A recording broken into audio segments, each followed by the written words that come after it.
మేము ఇక్కడ ఇల్లు కొనుక్కున్న సంవత్సరంన్నరకి ఈ రోడ్లో వెళ్ళగలుగుతున్నాం పోలీసులు ఆపకుండా. ఫిల్మ్ సిటీ కాదు ఇది, మన జగనన్న గారి ఇల్లుండే ఏరియా. ఆయన దెబ్బకి అపార్ట్మెంట్ ప్రైమ్ లివింగ్ అనేది మూతపడిపోయింది. ఇల్లు నిజంగా ఫస్ట్ టైం చూడటం. చూడండి ఇదంతా ల్యాండ్స్కేపింగ్, బ్యూటిఫుల్ ల్యాండ్స్కేపింగ్.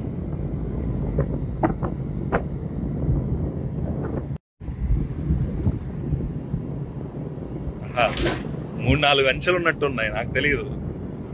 ఫస్ట్ దగ్గర ఆపేసేవారు అనమాట ఎప్పుడు కూడా.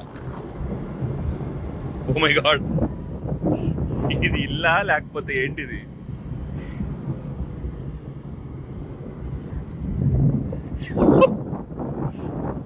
ఇది ఏంటి గోడలు? రాజమండ్రి సెంట్రల్ జైలుకి కూడా ఇంత పెద్ద గోడలు ఉండవు. Very bad, very bad.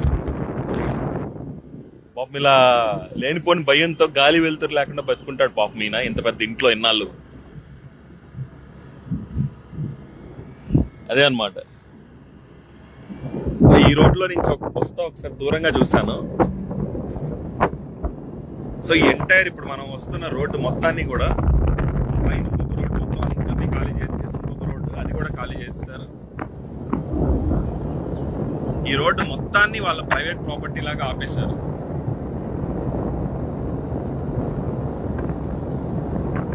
చూడండి, దాదాపుగా 1.5-2 కిలోమీటర్స్ ఉంటుంది.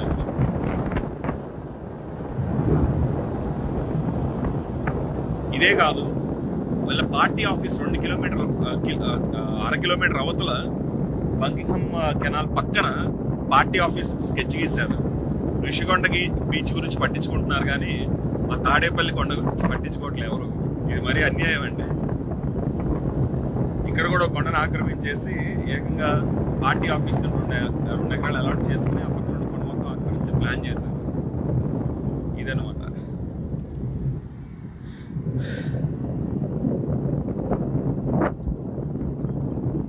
ఈ రోడ్ ఇలా వెళ్ళిపోతే హైవేకి వెళ్ళిపోతాము, మళ్ళా కేఎల్ యూనివర్సిటీకి కూడా డైరెక్ట్గా వెళ్ళిపోతాం. ఇన్నాళ్ళు ఈ రోడ్డుకి మొత్తం యాక్సెస్ లేదు.